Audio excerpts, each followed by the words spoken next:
Times unveiled the existence of a real-life X-Files department. It's a 5-year secret government program to investigate mysterious flying objects, and especially focused on encounters by members of the military like this one. My gosh.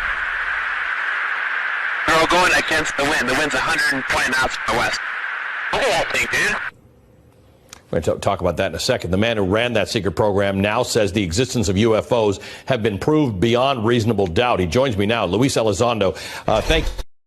Program initially to identify and try to figure out some of these phenomena that were flying around our military aircraft and our locations, and basically try to collect enough data where we could make some positive analysis and identify what these things were.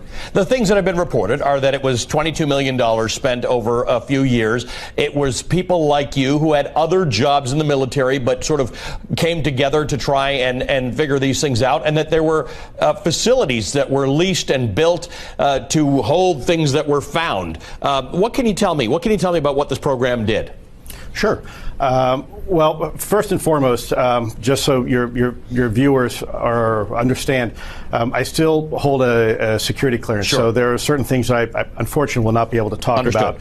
And because I'm no longer employed with the U.S. government, you're going to have to bring up some of these questions with the U.S. government directly. But I can tell you from our perspective, since 2008, we collected a lot of information. Frankly, it wasn't just eyewitness testimony. It also included signature data from radar, video as well. It also included other eyewitness testimony from radar operators that were on scene, air traffic controllers. And so basically we put all this information together to try to identify if we could a signature, basically something that gave us a common picture of what we were looking. It didn't match any signature of an aircraft or a drone or a missile or anything else from a DoD or Department of Defense perspective that we would normally be looking for. I want to ask my control room to put that video up again of the F-18s off of San Diego that had intercepted something that they say looked like a tic-tac, a big flying tic-tac.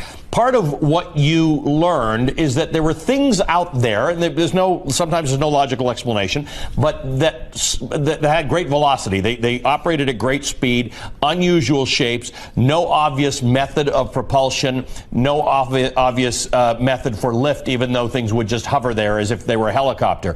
Now, it doesn't mean it's alien, but it means that it's unexplained, right?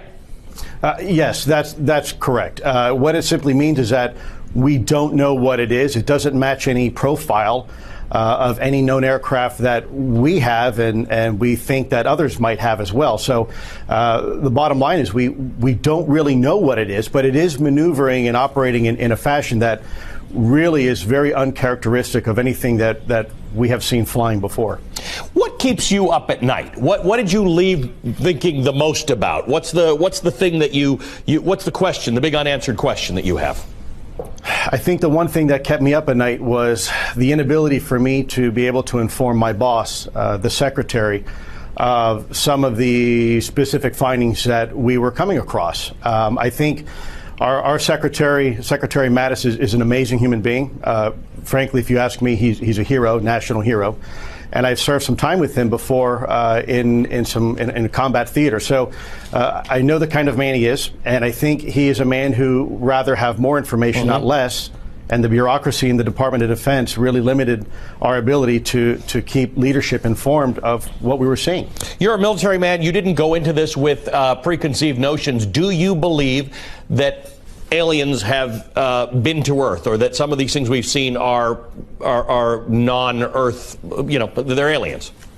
Well, for precisely that reason, we tried to keep all speculation out of the calculus of what we were looking at. The two principal things that we were trying to identify is, one, what is it, and two, how does it work?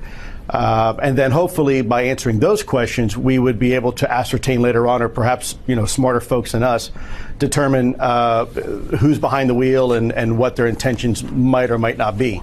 I read one article where it said it's as if you gave it's as if somebody were to give Leonardo da Vinci a garage remote door opener, and he'd have to reverse engineer, what is this plastic, what does it do? He wouldn't know anything about it, but you'd have to figure it out from what you had. That's correct, but I'll tell you too, I think in the the defense of the program, we actually have some very interesting, I believe, and some very nuanced observations that are now for the first time allowing us to have a better collective understanding of just how it works. So the big question of what it is, well, we're not quite there yet, but right. I think we're a lot closer now to how it works, some of the advanced physics, than we were just even 2 years ago. I think we have some very interesting conclusions where before maybe we were trying to identify 5 separate exotic technologies right. to explain what we were doing. I think we've come to the point now where we begin to realize it's really all a manifestation of potentially a single technology. Wow. All right, Luis, I know you can't tell us everything about it, but there's lots of stuff out there recently that I think folks should read. Really fascinating. Thanks for being with us. Luis Elizondo.